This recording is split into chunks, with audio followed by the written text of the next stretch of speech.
Di para sahabat itu, kaum muslimin, yang terbayang bagi mereka itu adalah infak, yang terbayang bagi mereka adalah sebuah kebahagiaan, keselamatan di akhirat yang kekal dan abadi di sisi Allah tabaraka wa taala. Semua kita boleh klaim sekarang. Kamu cinta Nabi? Cinta Ustaz. Cinta Nabi?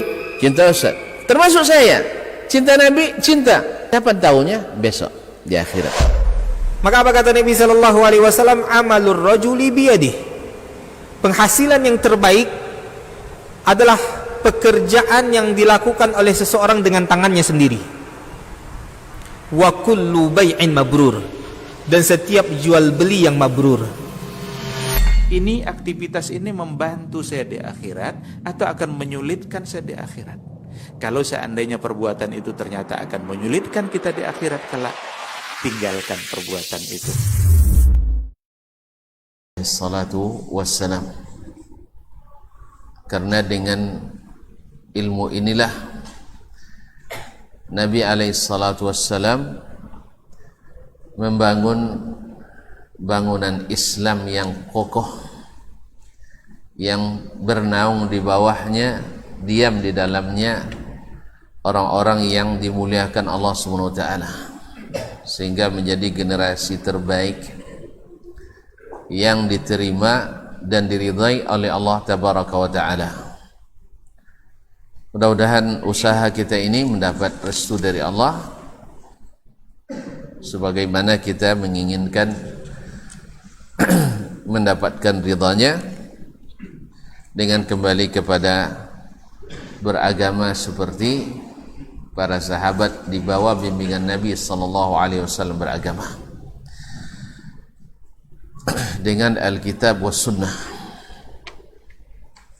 Salawat dan salam kepada Rasulullah sallallahu alaihi wasallam, kepada keluarganya, anak istri serta keturunannya yang setia, dan kepada para sahabat, para tabi'in, dan seluruh kaum muslimin dan muslimat yang istiqamah menegakkan sunnah-sunnah Nabi alaihi salatu wassalam.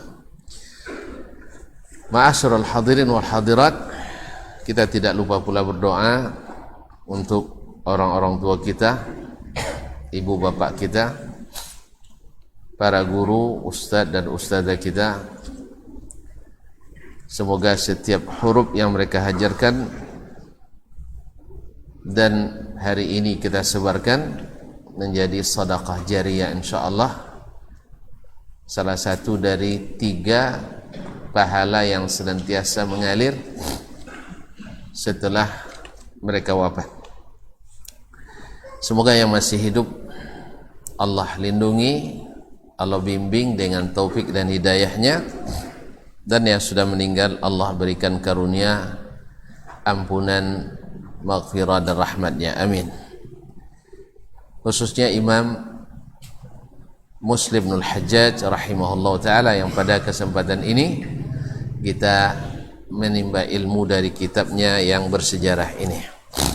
Ma'asyiral muslimin, ma'asyiral muslimat yang dirahmati Allah subhanahu wa ta'ala, kembali kita bersama Imam Muslim masih dalam kitab Shalah, bab yang keempat, bab istihbab ittikhadhi muazzinaini lil masjidil wahid. Bab dianjurkannya mengangkat 2 orang muazzin atau lebih, mengangkat 2 muazzin dalam satu masjid. Maksud daripada Imam Muslim rahimahullah ta'ala bahwa mengangkat lebih dari suatu orang muazzin adalah sesuatu yang sudah sabit dalam sunnah Nabi sallallahu alaihi wasallam, sebagaimana yang akan diriwayatkannya dalam hadis berikut ini. Qala rahimahullah ta'ala, haddatsana Ibnu Numair qala haddatsana Abi qala haddatsana Ubaidullah an-Nafi' an Ibn Umar radhiyallahu taala anhu maqal kana li Rasulillah sallallahu alaihi wasallam muadzinani Bilalun wa ibnu ummi maktumin al-a'ma. Haddatsana Ibnu Numair telah menyampaikan hadis kepada kami atau menceritakan hadis ini kepada kami. Ibnu Numair yaitu Muhammad ibn Abdullah ibn Numair al-Hamdani al-Kufi, thiqatun. Qala haddatsana abi, dia berkata telah menceritakan hadis ini kepada kami bapakku. Jadi ayahnya muhaddis, bapaknya muhaddis, dan dua-duanya digelar dengan Ibnu Numair. Jadi kalau ada Ibnu Numair, Imam Muslim meriwayatkan langsung daripadanya, berarti anaknya Muhammad bin Abdullah. Tapi kalau Ibnu Numair datang pada tabaqat tingkatan syekhnya Muslim, berarti bapaknya Abdullah ibn Numair al-Hamdani. Nah, bapaknya Abdullah ibn Numair al-Hamdani al-Kufi ini thiqatun faqih, kana syadidan wa salban ala ahli al-bid'ah wal ahwa, adalah dikenal dengan keras terhadap ahli-ahli bid'ah.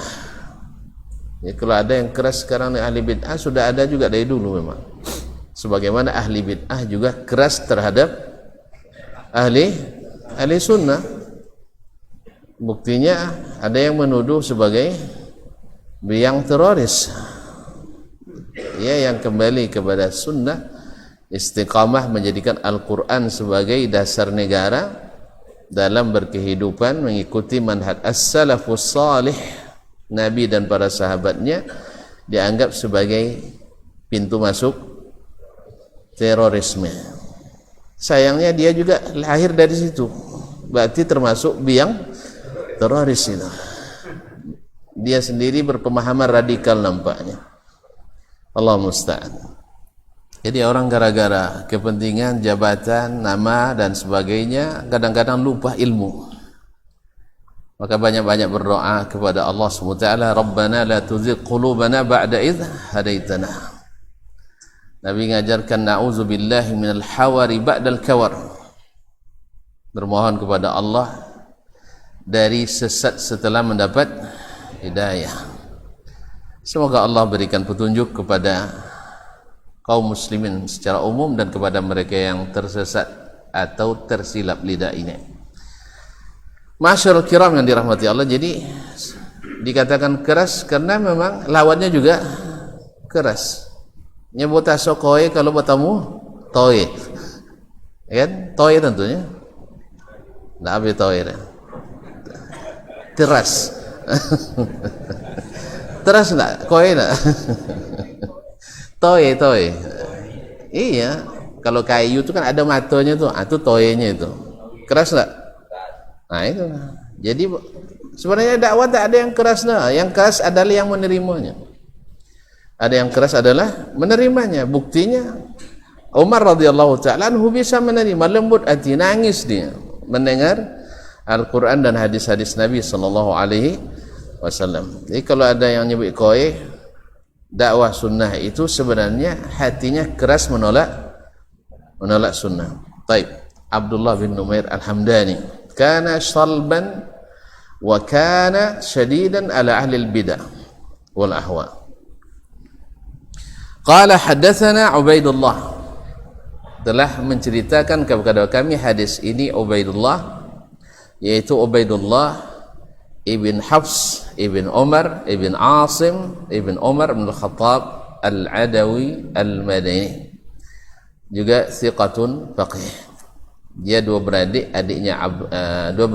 Abdullah dan Ubaidullah. Kalau Abdullah dhaif, tapi Ubaidullah thiqah. Dia sama-sama seayah seibu. Jadi ada yang thiqah, ada yang dhaif. Jadi kalau seandainya ada, misalnya di antara senjata yang digunakan orang untuk menjatuhkan Syekh Muhammad bin Abdul Wahhab, karena ada saudaranya Sulaiman yang menyeleweng dianggap bahwa Sulaiman yang betul.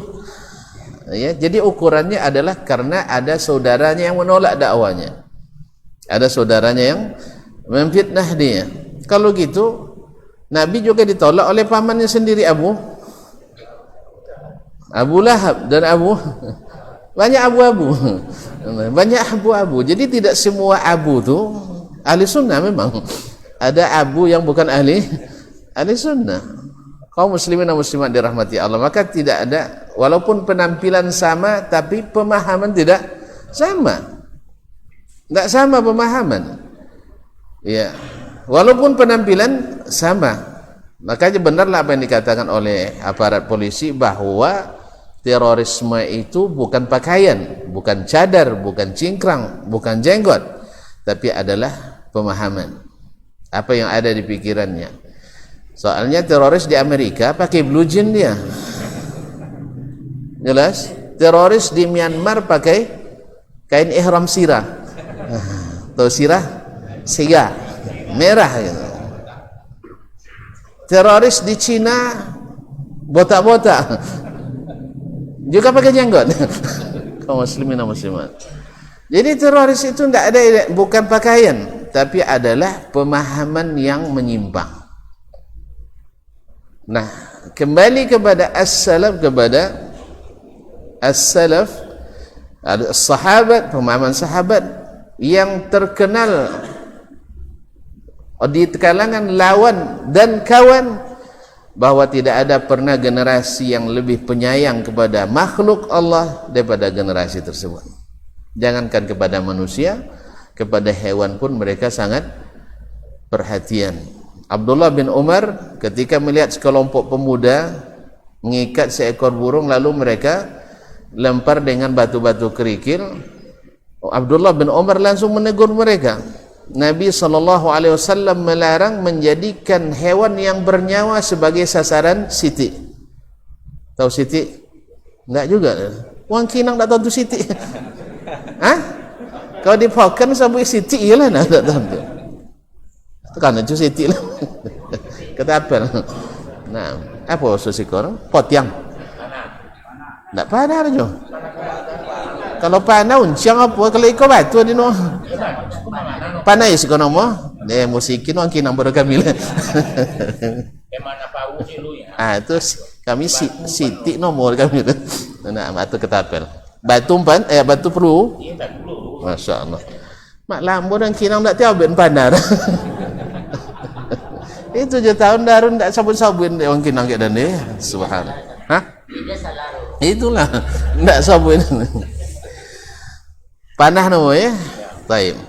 Jadi miskin kosakata di kinang tibur lah. Kalau panah kami lain lo panah kan, panah yang panah memang.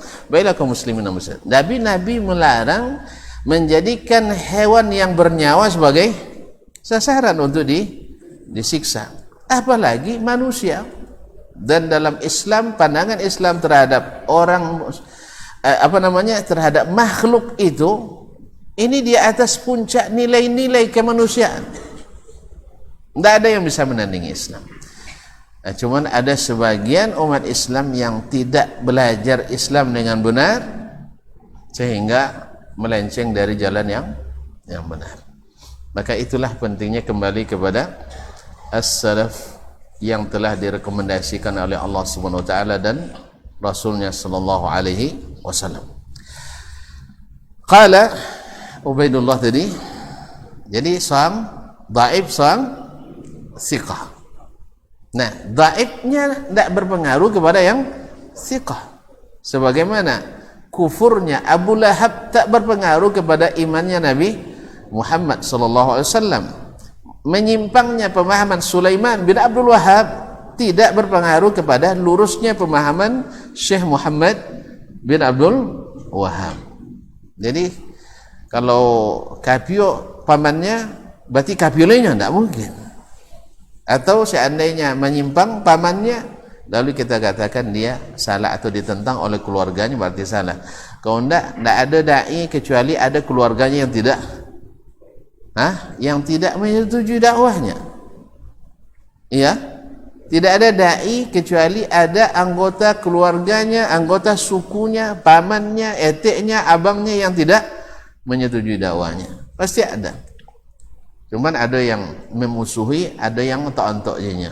Itu lain kaji jawabnya. Lain kaji itu tang belakang tolaknya. Tang belakang. Dah apa nak tolak dia? Bagak belakangnya kan. Allah musta'an. Kaum muslimin dan muslimat dirahmati Allah, pasti ada. Dan itu bukan ukuran benar salahnya dakwah, tetap dengan dalil yang disampaikan. Allah musta'an. Kaum muslimin dan muslimat dirahmati Allah SWT. An-Nafi' dari Nafi', yaitu Nafi' Maula bin Umar radhiyallahu ta'ala, salah satu dari 7 fuqaha Madinah di masa tabi'in. 7 fuqaha Madinah di masa tabi'in. Ketahuilah bahwa fikih itu dulu adalah hadis. Jadi Nabi itu adalah faqihnya fuqaha. Nabi lah yang memahamkan kepada para sahabat dengan hadis-hadisnya. Makanya kalau paham hadis secara langsung, insya Allah bisa menjadi faqih. Tapi kalau tidak paham, yalah namanya tidak paham, hanya sekedar penyampai, Zalika fadlullah yu'tihi man yasha'. Itu adalah keutamaan, kelebihan yang Allah berikan kepada siapa yang Dia kehendaki. Kata Ali bin Abi Thalib ketika ditanya, ada enggak ilmu khusus yang diberikan oleh Nabi kepada kalian? Kata Ali, enggak ada. Yang ada adalah pemahaman yang Allah berikan. Orang dari satu hadis bisa istimbat 2 hukum, ada yang bisa 20 hukum. Ya, ada orang yang hanya bisa secara tekstual, dan ada yang bisa sampai kepada kontekstualnya. Itu adalah keutamaan yang Allah berikan kepada siapa yang Dia kehendaki. Nah, Nafi' adalah salah satu dari fuqaha 7 faqih Madinah di masa tabi'in, dan semuanya adalah para penghafal hadis-hadis Nabi sallallahu alaihi wasallam. An Ibnu Umar, dari Ibnu Umar, yaitu Abdullah ibn Umar bin Khattab al-Adawi, juga salah satu dari 7 sahabat Nabi yang paling banyak meriwayatkan hadis dari Nabi sallallahu alaihi wasallam. Di antara sahabat Nabi itu ada 7 yang paling banyak meriwayatkan hadis dari Nabi sallallahu alaihi wasallam. Tentu saja yang paling banyak di antara yang 7 itu adalah Abu Hurairah radhiyallahu taala anhu. Qala kana li Rasulillah sallallahu alaihi wasallam muazzinan. Nabi sallallahu alaihi wasallam memiliki 2 tukang atau 2 muazzin. Yaitu siapa? Bilalun, yaitu Bilal ibn Rabah al-Habsyi, yang terkenal namanya sampai ke Bangkinang. Ya, kalau tukang azan sawi doang Bilal. Cuman Bilal kini bertambah kojo. Tukang bentungke, tukang baca selawat, tukang tahlil, tukang. Jadi Bilal sok waswa kalian buat kejadian kemudiannya ya. Sebab di zaman Nabi Bilal tak punya tugas itu. Bilal kerjaan tugas muazzin. Tapi Bilal kini masya Allah banyak ampra, banyak honorar. Ya, iya, ada tukang azan ini, kamat ini juga kan. Sudah itu tukang band apa? Tukang band tungke. Sudah itu salawat. Sudah itu tukang taraif, tarakhim, tukang banyak tugas gini. Jadi suai bilang mau hebat kalian pada dayan lagi. Dan cik kau jawab nabinya itu tukang azan, kalian Bilal kalian bisa bermacam-macam. Allah musta'an. Memang kreatif gitu. Kreatif Bilal zaman now. Allah musta'an. Yaitu Bilal ibn Rabah radhiyallahu taala anhu. Kisah Bilal, subhanallah, kita tahu sendiri dalam sirah Nabi alaihi salatu wassalam bagaimana kesabarannya, dan dia adalah yang pertama masuk Islam di kalangan budak atau hamba sahaya. Dia disiksa, diikat kedua kaki tangannya, ditelentangkan di tengah terik matahari. Tuan-tuan tahu sendiri panasnya kota Mekah waktu itu. Ya, sekarang aja sudah banyak AC di sana, tetap juga panas. Kalau musim panasnya itu tidak pakai sandal. Saya coba hilang sandal di masjid, hilang juga ya. Ada je hilang nih. Nah, pas musim panen menjalankan tiang tu melapu nomor. Nah, melepuh. Tu letak pek Indonesia ya. Melepuh kaki tu. Kalau nak pinjam dia apa yang punya umar kat situ tu, itu mungkin tak berkodek sudah itu, tak melapu berkodek. Saking panasnya. Jadi si kakak tiang tu je. Itulah podio ni musim panas. Nah, ditelentangkan di situ dan diletakkan di atas perutnya batu panas pula dan disuruh untuk murtad kembali, tetapi dalam setengah sadarnya beliau tetap mengatakan ahad. Tak mungkin kembali lagi kepada kemusyrikan setelah Allah selamatkan daripadanya. Masyaallah kiram dirahmati Allah. Kemudian wabnu ummi maktum, yaitu Abdullah ibn Ummi Abd, dikenal dengan ibnu Ummi Maktum al-a'ma, yang buta. Al-a'ma yang buta. Jadi muazzin Nabi SAW di Madinah waktu itu ada Bilal, ada ibnu Ummi Maktum. Dan di Makkah ada Abu Mahdhurah. Nah, hadis ini sesuai dengan bab tadi, istihbabut ittikhadil muadzinaini fi masjidin wahid, yaitu dianjurkannya memiliki 2 orang muazzin di satu masjid, khususnya di Ramadan. Bilal azan pertama, sedangkan ibnu Ummi Maktum azan kedua. Di mana kita dapat itu? Dalam hadis yang lain yang sahih, Nabi mengatakan la taghtarru bi adzani Bilalin fa innahu kana yu'azzinu bilail, kulu washrabu hatta yu'azzina ibnu Ummi Maktum fa innahu kana la yu'azzin illa idza qila lahu asbahta. Jangan kalian terpengaruh oleh azannya Bilal, karena Bilal azannya masih di waktu malam.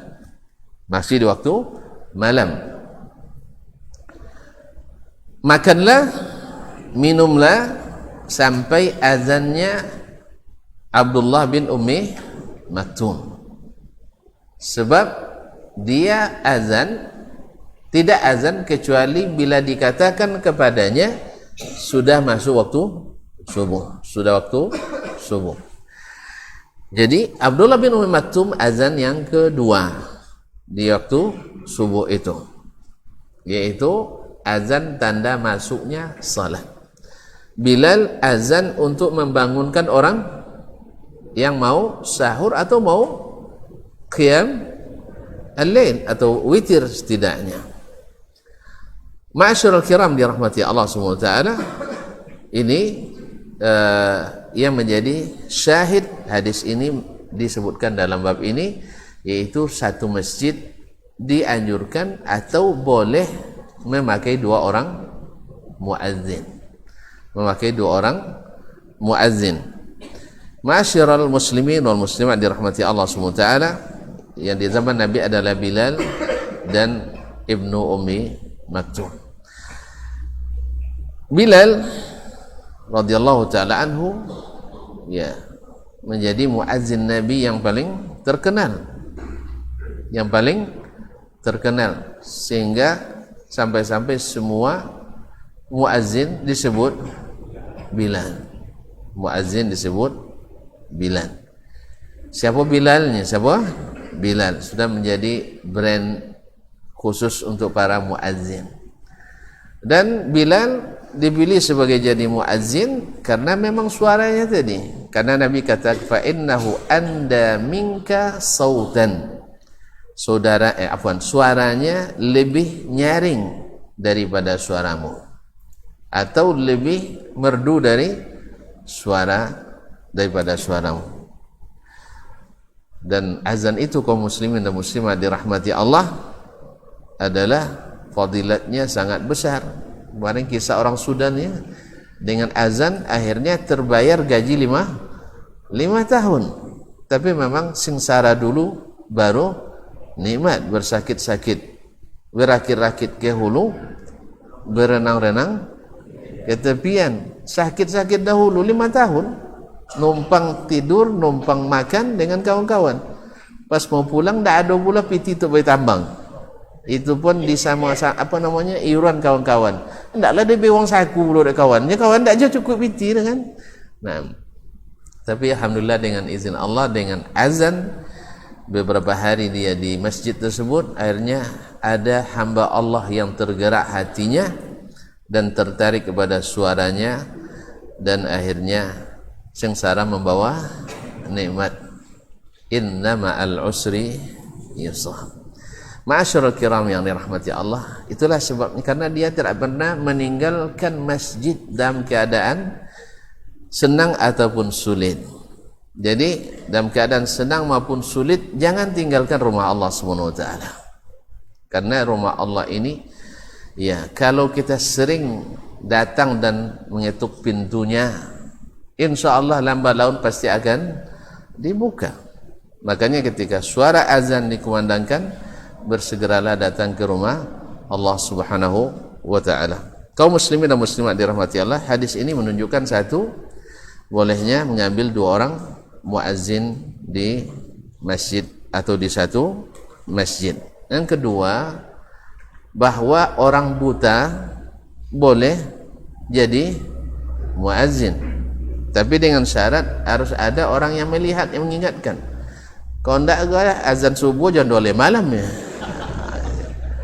Iya, pernah terjadi di kampung kami kan. Atuk tu Masya Allah rahimahullah ta'ala, ya insya Allah salih, dan selalu dengan Allah lama sebelum azan dia sudah ke masjid. Mati jam di rumah, mati jam di rumah. Subhanallah, kecil tak nampak air lah jam hampir, mati jam hampir kan. Dah terlambat, kalau jam hampir subuh dah terlambat bagi dia tu. Datang pergi mandi ke sungai, habis itu lepas azan. Untung adik ambo rumah dah kat situ. Jangan doleh betul. Jangan doleh. Jelas sudah azan kan. Alhamdulillah, subhanallah. Jadi salah melihat apa? Salah menengok jam. Kalau tidak tahu dia waktu, tidak ada yang melihat, yang menyampaikan, nanti dia tidak tahu masuk waktu. Jadi dengan syarat ada yang yang mengingatkan masuknya waktu. Jadi kalau seandainya ada 2 muazzin, jangan dua-duanya buta. Jangan dua-duanya buta, harus ada salah satu yang melek gitu ya. Dan azan itu kaum muslimin itu bukan tugas rendahan. Azan itu tugas orang-orang hebat. Buktinya Bilal adalah orang yang sudah didengar langkahnya di surga. Dan orang muazzin itu nanti atwalu a'naqan yaumal qiyamah. Lehernya paling panjang. Ya, kalau leher panjang cantik kan? Hah? Lehernya leher angsa katanya. Leher angsa karena panjang. Dan apa hikmahnya panjang leher pada hari kiamat? Berarti kita tidak sesak napas karena orang ramai. Orang ramai. Waktu itu perlu tinggi juga. Sebab orang sangat ramai di situ. Peluh kita sampai seperti lautan. Matahari 1 mil dari kepala kita. Sekarang berjuta-juta mil, begitu panasnya. Ya tak? Apalagi kalau sudah tinggal 1 atau 2 mil lagi. Nah, yang ketiga, yang pertama boleh 2 orang muazzin, yang kedua boleh azan orang buta. Tapi nanti di bab setelahnya disyaratkan mesti ada yang melihat di antara keduanya. Yang ketiga, boleh menyebut aib seseorang. Di sini kan si buta. Ya, al-a'ma itu artinya yang buta. Dengan maksud bukan merendahkan. Tapi kalau maksudnya merendahkan, itu tidak boleh. Tapi maksudnya adalah untuk membedakan dengan yang lain. Dengan yang lain atau menyebutkan kekhususan dirinya. Maka menyebutkan aib itu ada beberapa. Imam Nawawi menyebutkan di akhir kitab Al-Azkar seperti yang dia sebutkan di syarah ini, ada 6 munasabah boleh menyebutkan aib seseorang. Di antaranya adalah untuk membedakan antara seseorang, misalnya ada Sulaiman, ada Al-A'mash, ada misalnya At-Tawil, itu disebutkan. Al-A'mash yang ciliang, apa namanya, yang juling ya, yang matanya enggak, yang rabun itu, yang rabun. Al-Ahwal yang juling, Al-Ahwal yang ciliang, mata condil yang juling. Nah, kaum muslimin dan muslimat dirahmati Allah, untuk membedakan, tamyiz, bukan untuk menghina. Kalau menghina semuanya sepakat tidak boleh. Di antaranya adalah ketika seorang akan menikah, itu tidak boleh disimpan-simpan, ya, tidak boleh disimpan. Artinya sebutkan keadaan supaya orang siap, ya, orang siap untuk menerimanya atau siap untuk menolaknya. Karena menolak Allah biasa orang pada menemo. Makanya orang banyak menolak sifat Allah pada menemo. Memang menolak tu sanang. Setelah sempurna nanti 40 syarat, tinggal syarat ke-41, akhirnya tidak jadi. Ya, akhirnya tidak jadi tu. Ancak lah 85 kata nilai. Kayo 95.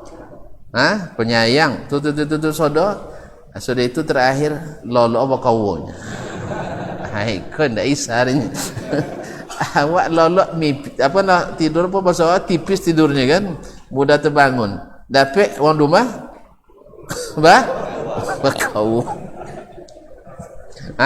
Ngorok bahasa apanya. Iya. Jadi bunyi poti tahu itu malam mana tahan. Akhirnya ndak jadi. Ndak jadi.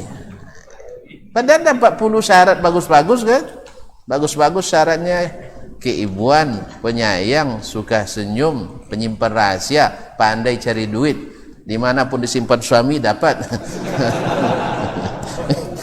Dah bagus-bagus syaratnya, cuman yang tadi ngorok. Akhirnya tidak jadi. Makanya menolak itu lebih mudah daripada menerima. Makanya tidak aneh kalau kebanyakan orang lebih banyak menolak daripada menerima. Sebab menolak itu tidak ada konsekuensi, tuan-tuan. Tapi kalau menerima ada konsekuensinya. Kalau jadi nikah kan ada konsekuensi kan. Segala kekurangan yang ada harus dinikmati. Jangan sabuilah dia nyosen, tidak ada cerita nyesal lagi sekarang. Makanya sebelum aku terima, sejak itulah sebelum itu maka perlu istisyarah, perlu istikharah. Makanya ketika Muawiyah dan Abu Jaham melamar Fatimah bintu Qais radhiyallahu anhum ajma'in, Nabi katakan Muawiyah orangnya miskin, padahal ayah pemuka Quraisy. Jadi orang dulu tidak memponggak ayah kan. Nah, jadi miskin, la malalahu fasalukun, la malalahu, tidak ada hartanya. Taib, wa amma Abu Jaham fala yadau asahu an atiqihi. Abu Jaham selalu tongkatnya atau tongkatnya selalu di pundaknya. Kalau mau tungkek ke manopai, tukang locik ke jarutan. Jadi memang sebagai menyebutkan makna kinayah bahwa dia suka memukul istrinya. Lewa Muhammad dituduh, dia apa? Dipukul? Ya enggak. Sebagian mengatakan maknanya adalah sering musafir, sering meninggalkan istri. Lewo, istri kita sering ditinggalkan, senang? Enggak. Banyak terjadi kasus keluarga akibat terlalu sering ditinggalkan. Kalau istilah anak muda sekarang, jable, jarang dibelai katanya. Jarang dibelai. Makanya tentu cara dibolehkan. Gimana lagi tuan-tuan? Laki-laki itu perlu belayan perempuan, perempuan perlu belayan laki-laki. Kalau jarang dibelai, akhirnya untuk apa menikah? Itu yang tak pernah penasaran aja. Kaum muslimin dan muslimat dirahmati Allah. Jadi tidak suka, memang wanita itu tidak suka suaminya sering dan bepergian. Apalagi yang sering bepergian tuh sering buka rumah cabang di tempat lain. Iya, kalau lah kodok bononya ke misalnya ke Cirebon ya kan. Lah tiap bulan lah dinas luar ke Cirebon tahu ya. Itulah batik tanya apa Cirebon tahu itu kesama. Iya. Nah, atau kalau di Sikom misalnya ke Kampar Kiri tahu aja kan. Yang kena tengok dah ada orang. Kalau lewat kabun jadilah tu bakabo kan. Ini enggak. Jadi kalau begitu kaum muslimin dan muslimat dirahmati Allah, wanita tidak suka ditinggal. Makanya disebut oleh Nabi, kalau Abu Jaham tu suka musafir atau suka memukul wanita. Lalu Nabi berikan solusi, maka nikahlah dengan Usamah ibn Zaid. Ini menikah dengan Usamah ibn Zaid radhiyallahu taala. Di antaranya adalah untuk menyaring hadis-hadis Nabi sallallahu alaihi wasallam dari para pendusta, atau ketika dalam berhadapan dengan masalah hukum. Misalnya ada istri yang mengadukan suaminya ke mahkamah, apakah nak minta cerai atau minta dilerai. Minta dilerai, bantah tahu itu minta dioi kan, atau minta dinasihati. Karena tidak sedikit suami banyak duit tapi luar biasa pelit. Ya. Dan bisa baiklah kadang tak ada piti dia tapi ledak pelit. Tak lu ada kan di band masalah. Dan pembuahnya tapi tak tahu kan di band. Nah, jadi duitnya banyak tapi pelit luar biasa. Kalau dia piti ke bini mu ibu minta ile. Ane bila dia potongnya. Allah mustahil. Jadi kaum muslimin dan muslimat dirahmati Allah SWT. Nah seperti ini kadang diadukan, berarti berkaitan dengan masalah hukum dan lain-lainnya seperti yang disebutkan oleh Imam An-Nawawi rahimahullah taala. Waktu sholat dah masuk, kita cukup sampai di sini. Ya azan dulu. Lepas ini kita lihat nanti. Wassalamualaikum warahmatullahi wabarakatuh.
Ma'asyarul muslimin, ma'asyarul muslimat dirahmati Allah.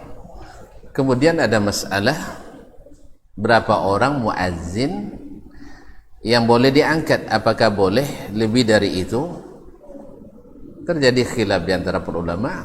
Ada yang mengatakan paling banyak hanya 4 orang, dan kurang dari itu boleh, karena pada asalnya memang kurang 1 orang pun boleh. Sebagian mengatakan tergantung kebutuhan, Ini gambarannya adalah di saat dulu tidak ada pengeras suara dan alat komunikasi seperti sekarang. Jadi jemaah kita waktu itu ada yang azan di masjid tak didengar dalam radius sekian ratus meter, tak terdengar lagi, maka boleh muazzin lain azan untuk menyambung azan tersebut.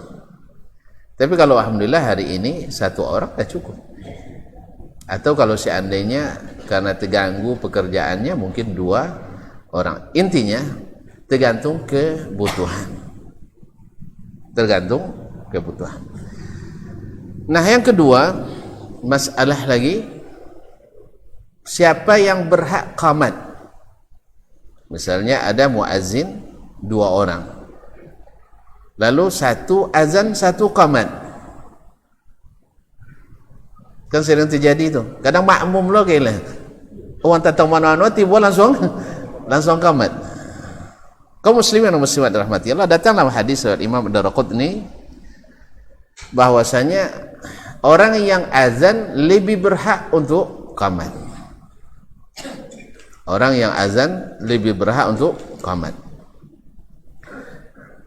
Yang kedua, bila mereka sudah ditertib, artinya berjadwal, maka yang punya jadwal didahulukan. Nah, bila terjadi yang azan muazzin ratib, muazzin yang sudah ditunjuk, tiba-tiba qamat orang lain, sebagian ulama mengatakan tak sah, harus diulang qamatnya, Ini yang dirajihkan oleh dalam mazhab Imam Syafi'i rahimahullah ta'ala. Makanya tidak sembarang qamat. Yang ketiga, yang qamat itu baru diqamat atau diiqamatkan adalah di saat sudah terlihat imam. Artinya yang memiliki perintah qamat itu bukan jemaah, tapi adalah imam. Jadi harus imam dulu nampak. Maka Nabi SAW mengatakan, la taqumu hatta tarawni, jangan kalian berdiri dulu sebelum melihat saya. Ini kan banyak di masjid-masjid kampung umumnya, atau di masjid kota yang diurus orang kampung.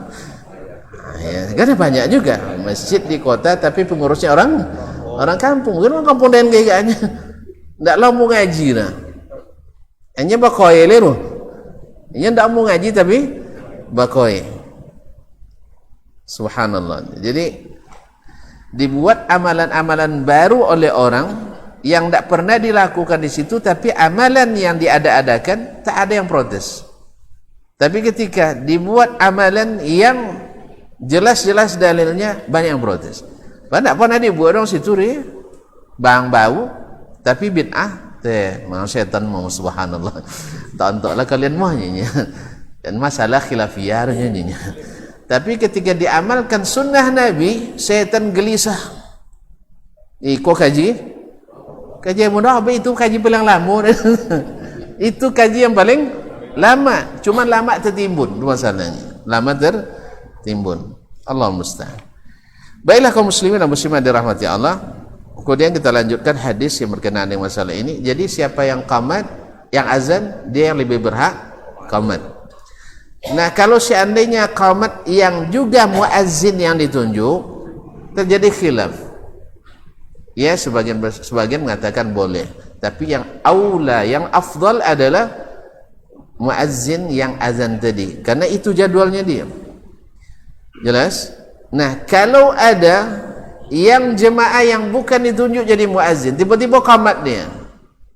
Sebagian besar ulama mengatakan diulang di qamat dia, tak usah, artinya la yujzi, mesti qamat lagi. Jelas? Jadi sembarang sok qamat tak? Kaum muslimin dan muslimat. Kemudian baru qamat ketika imam datang, karena imam yang menentukan ini. Tentu saja dia akan mengikut jadwal. Misalnya sudah ditentukan oleh pengurus misalnya bahwa qamat adalah 25 menit setelah azan, iya. Enggak, ha? Berarti lah lewat tu, ha?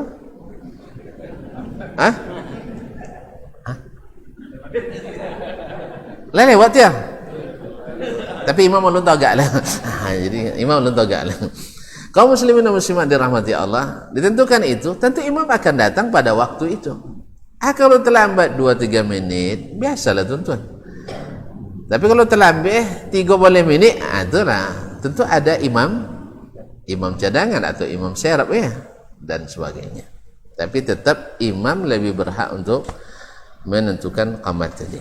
Kemudian beliau melanjutkan, wa haddatsana Ibnu Numair qala haddatsana Abi qala haddatsana Ubaidullah qala haddatsana Al-Qasim an Aisyah radhiyallahu taala anha wa an abiha mithlahu.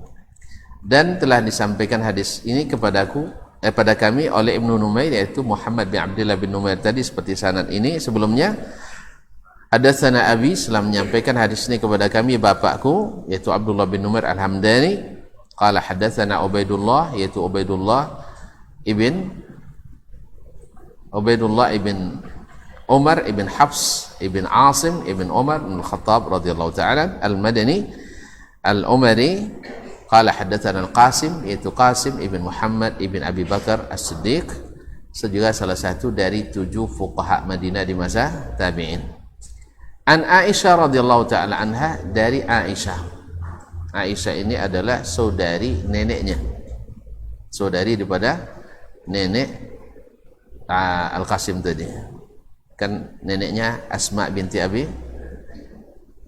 salah saya tadi. Eteknya. An Aisyah mithlahu, sama dengan hadis sebelumnya. Kemudian hadis setelahnya adalah sesuai dengan bab yang kita sebutkan tadi, boleh imam atau muazzin itu buta dengan syarat ada yang melihat, yang mengingatkannya. Qala wa haddatsani Abu Quraib, telah menyampaikan kepadaku hadis ini Abu Quraib Muhammad bin Al-Ala Al-Hamdani Al-Kufi thiqah. Qala haddatsana Khalid yakni ibn Makhlad itu bin Makhlad Al-Qatwani thiqah an Muhammad ibn Ja'far, dari Muhammad ibn Ja'far Al-Basri al-mulaqab Gundar. Qala haddatsana Hisham ibn Urwah ibn Zubair ibn Al-Awwam Al-Asadi thiqah an abihi, dari bapaknya Urwah ibn Zubair ibn Al-Awwam, salah satu dari 7 fuqaha Madinah di masa tabi'in. An Aisyah, dari Aisyah radhiyallahu ta'ala anha ummul mu'minin radhiyallahu anha, qalat, dia berkata, kana ibnu ummi maktum yu'azzinu li Rasulillah sallallahu alaihi wasallam wa huwa a'ma. Ibnu ummi maktum menjadi muazzin Nabi sallallahu alaihi wasallam padahal dia buta. Ini bab bahwasanya orang buta boleh menjadi muazzin. Wallahu taala alam. Barangkali dengan demikian untuk silakan Bang. Imam saja bersaji Ustaz. Iya. Imam alun masuk saja dalam duduk dulu. Apa bunyi jam tu Ustaz? Oh, tak saudara. Contohkan ni. Ajen tak agak dulu kan. Ajen tak agak dulu. Nah. Imam sama Mbak Azin masih dulu Ustaz. Itulah ke. Langsung tak agak. Ada boleh ada melanggar sunnah Ustaz. Tak pasal tuan jam lihat. Jam itu sebenarnya untuk mengingatkan saja, untuk bersiap-siap. Ya, dan itu bukan patokan, karena jam tak bisa jadi imam. Jam tak bisa jadi imam. Secanggih apapun jam tak bisa jadi imam. Imam tetap imam kita. Makanya yang baru berdiri setelah terlihat imam, inilah petunjuk Nabi alaihissalatu wassalam. Bahkan kalau masuk, kalau belum orang qamat, solat ajalah. Solat aja. Daripada berdiri lama-lama, salat. Nah, ternyata pas baru Allahu Akbar qamat, hentikan saja salatnya. Karena sudah diatur bahwasanya Nabi katakan idza uqimatis shalah fala salata illa al-maktubah. Apabila salat sudah dikumandangkan iqamatnya, maka tidak ada lagi salat sunat. Ditinggalkan aja. Kecuali antum sudah berada di rakaat terakhir, sudah sujud terakhir, tinggal tahiyat akhir, insyaallah bisa dipacu dengan selesainya qamat. Tapi kalau mulai takbiratul ihram, qamat uang, jadi kosongnya lah, tinggi serakaat tengok. Iya, jadi maka tidak ada lagi salat sunat kecuali yang wajib. Ya jelas ya. Jadi jam bukan patokan. Nah, tu tentang masalah itu masalah lain. Lain, wadah lu ndak lu ya. Tamam tu ya. Jadi ada pertanyaan di sini melalui WA. Assalamualaikum warahmatullahi wabarakatuh. Pertanyaan pertama, apakah hadis mauquf atau bahkan hadis maqtu penisbatan yang disandarkan kepada tabi'in atau setelahnya boleh jadikan sebagai suatu hujjah dalam beribadah? Kaum muslimin dan muslimat dirahmati Allah SWT, hadis mauquf itu yang diriwayatkan hanya dari sahabat Nabi alaihissalatu wassalam, dan hadis maqtu hanya kepada tabi'in atau yang setelahnya. Artinya maqtu itu kan terputus, mauquf terhenti. Mauquf itu artinya terhenti ke sahabat, tidak sampai ke Nabi alaihissalatu wassalam. Maqtu adalah terhenti ke tabi'in. Nah, kalau masalah ibadah, kalau masalahnya ibadah itu bagi dua, ada mahdha, ada ghairu mahdha. Ada yang sifatnya murni ibadah, ghairu ma'qulil makna, yang tidak bisa dipahami tujuan maksudnya apa, hanya karena Allah saja yang mewajibkan, bukan karena ada maksud tertentu di belakangnya yang bisa kita pahami melalui ijtihad. Maka ini mesti dalilnya dari Al-Quran dan Sunnah Nabi SAW, karena ibadah itu tauqifiyah. Ibadah itu adalah tauqifiyah. Maka hadis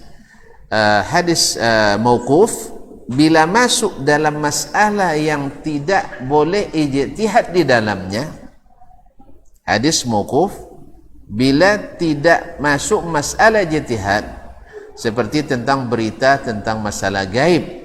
Misalnya Abdullah bin Abbas menceritakan bahwasanya awal mula terjadinya syirik kepada umat ini sebelum Nabi Nuh diutus adalah datangnya syaitan kepada mereka di saat mereka sudah jauh dari agama. Maka syaitan membisikkan kepada mereka untuk mengambil gambar-gambar orang-orang saleh. Orang-orang saleh. Tujuannya Masya Allah, ya, syaitan kan pandai berlogika, pandai main akal-akalan, supaya kalian ketika melihat gambar itu kalian teringat mereka orang saleh, akhirnya kalian semangat beribadah.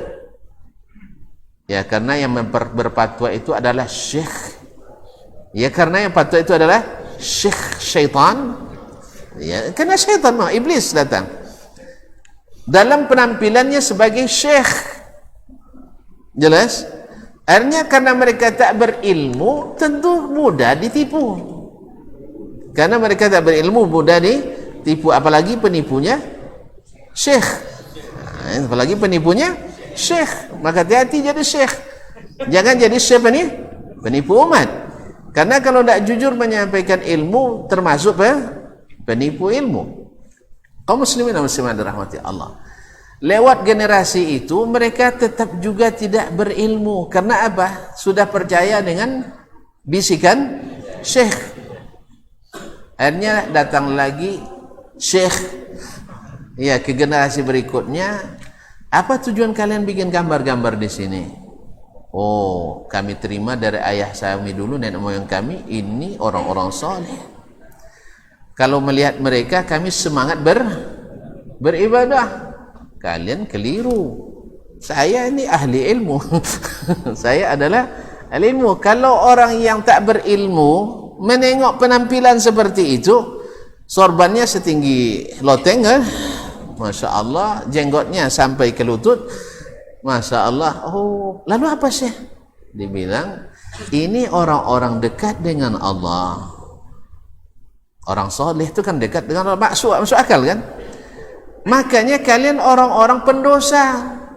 Orang pendosa kalau minta, coba bayangkan uang basalah pakai presiden dibayar dah. Sudah wak caci maki wak pijak foto. Sudah itu pay minta kayaknya dibayar. Enggak, kalian kan seperti itu, bergelimang dosa. Berapa banyak perintah Allah yang kalian langgar. Tiba-tiba kalian angkat tangan berdoa. Kan terkabul katanya. Itu baca Rasyah. Mesti melalui orang-orang dekat. Jadi kalau nak wasu aja presiden, mesti lewat Pak Kepala Staf Presiden misalnya kan. Siapa ini? Tentu ditonton Pak Haji. Ya, kaum muslimin. Jadi analogi, ketika ilmu enggak ada yang berlaku analogi, kias-kias tadi. Makanya semakin banyak orang pakai kias, tanda ilmu semakin dangkal. Kaum muslimin dan muslimat dirahmati Allah, sampai akhirnya mereka setiap berdoa melalui orang-orang saleh ini dengan nama-namanya, Yaghus, Nasr, Ya'uq, ya tak? Seperti yang ceritakan dalam surat Nuh alaihissalam. Kemudian habis generasi ini datang lagi syekh. Ya, mereka tetap sudah mulai merangkah lebih maju syiriknya, yaitu berdoa melalui tawassul tadi. Generasi selanjutnya ditanya lagi, ini pandai kan? Tentu deh kalian ini. Untuk apa itu? Lalu dibilang seperti yang disampaikan tadi. Oh, kalian keliru. Ini orang-orang saking tingginya kewaliannya, putus makrifatnya, nyeputui makrifat bapak nyambung. Jadi kaum muslimin, mereka punya kekuasaan yang Allah berikan ngabulkan doa. Kalau nak minta piti banyak, pekeknya. Kalau nak minta bini banyak, pekamai. Kalau nak dapat jabatan banyak, pekakian. Akhirnya mereka pun mulai meminta langsung ke berhala-berhala itu. Apa do pay wojawu bojalah kau mai gambar dibuat patung. Ya do podo ka Kalimantan le pay kan? Iya kan? Kan ada Kalimantan dia cium lutui dek nabinya. Subhanallah. Lutuinya cium dek nabi. Abu Bakar nak dapat. Nya dapat dia. Kemudian di musim haji sebanyak orang itu turun. Sebanyak itu uang tu tidak jadi berita sama sekali. Dan adun Madinah waktu itu bu. Subhanallah ya. Kalau nabinya dari kubuan, tu agak malah kubuan. Astagfirullah. Tapi banyak yang percaya tu kaum muslimin dan muslimat. Banyak yang percaya. Kenapa? Karena tidak berilmu. Maka di sini pentingnya menghidupkan majelis ilmu. Maka syaitan takut kalau majelis ilmu marak. Maka banyak persekusi gara-gara majelis ilmu. Takut kalau lemu tidak mau ngira, tapi kalau ilmu marah. Kaum muslimin dan muslimat dirahmati Allah, maka apabila Abdullah bin Abbas ini kan berita tentang yang tidak kita tak ketahui, maka sebagian ulama menyebut ini walaupun hanya sampai ke Abdullah bin Abbas, tapi ini bukan masalah ijtihad, maka dihukum beritanya marfu sampai ke Nabi sallallahu alaihi wasallam dengan syarat sanadnya mesti sahih sampai ke sahabat. Ini kalau dalam masalah ibadah yang tidak ada atau masalah tauhid atau keyakinan yang tak ada ijtihad di dalamnya. Tapi kalau seandainya masuk ijtihad di dalamnya seperti menentukan nisab zakat dan sebagainya, dan atau pembagian zakat sebagainya, kan ini bisa ma'qulul makna. Baik, maka kita katakan ini mungkin saja fatwa dari sahabat tersebut. Hadis mauquf ini, kalau seandainya itu fatwa, maka kembali kepada kitabullah dan sunnah Rasulullah sallallahu alaihi wasallam. Bila didukung oleh dalil dari Al-Quran dan sunnah, ya tentu saja kita terima. Tapi kalau bertentangan dengannya, dengan dalil atau tidak disetujui oleh sahabat yang lain, artinya tidak ijma', maka kita katakan tetap diukur pendapat sahabat dengan Alkitab dan sunnah, dan ini kita tahu dari sahabat-sahabat yang lain. Jelas? Adapun hadis maqtu lain lagi. Hadis yang sampai ke tabi'in ini tidak bisa dijadikan hujjah dalam membuat suatu amalan. Tidak bisa. Walaupun amalan itu dilakukan di tabi'in kan zaman salaf. Karena dalil itu bukan salaf. Tetapi salaf itu selalu pakai dalil. Nah, kalau dia tidak tunjukkan dalilnya, walaupun dikerjakan oleh as-salaf, kita katakan salaf yang lain tidak mengerjakan. Misalnya ada sebagian kaum yang hidup di zaman salaf berijtihad melakukan suatu amalan di suatu tempat di Mesir misalnya, atau di Basrah di Irak misalnya, atau di Syam, dan yang lain dari sahabat tidak melakukan, dan tak ada dalil yang sahih tentang masalah ini, tidak ada hukum asal dan ukuran sunnah, kita katakan ini ijtihad, baik sifatnya kelompok maupun pribadi. Kita ukur lagi dengan dalil. Ya, karena tidak bisa asal dilakukan oleh salaf, sama juga asal dilakukan oleh ulama pasti benar tidak. Karena perkataan ulama mesti diukur dengan dalil. Wallahu ta'ala alam.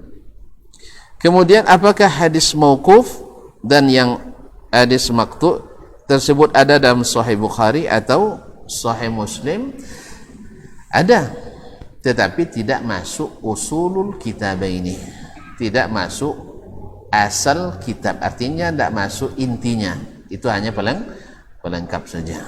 Kadang-kadang diriwayatkan secara mauquf atau diriwayatkan secara maqtu dari tabi'in, dan pada umumnya atau banyak diantaranya hadis-hadis maqtu, hadis-hadis mu'allaqat, tapi tidak masuk syarat Imam Bukhari dan Muslim, tidak mau syarat Imam Bukhari dan Muslim. Oleh sebab itu tidak dikatakan akhrajahul Bukhari atau Muslim secara mutlak, tapi dikatakan akhrajahul Bukhari mauqufan atau maqtu'an atau mu'allaqan. Harus ditakkid dengan seperti itu. Wallahu taala alam. Mudah-mudahan dengan demikian jelas bagi kita bahwasanya hadis mauquf seperti yang saya sampaikan tadi, ada yang masalahnya ijtihad, ada yang masalah tidak masuk ruang ijtihad. Maka yang tak masuk ruang ijtihad dianggap atau dihukum marfu oleh sebagian besar ulama. Wallahu taala alam. Betul? Tambahan, masya Allah. Silakan. Mantap tuh.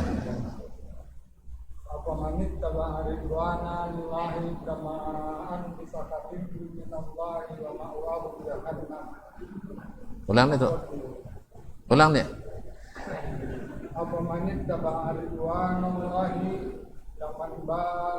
Bisakhatim.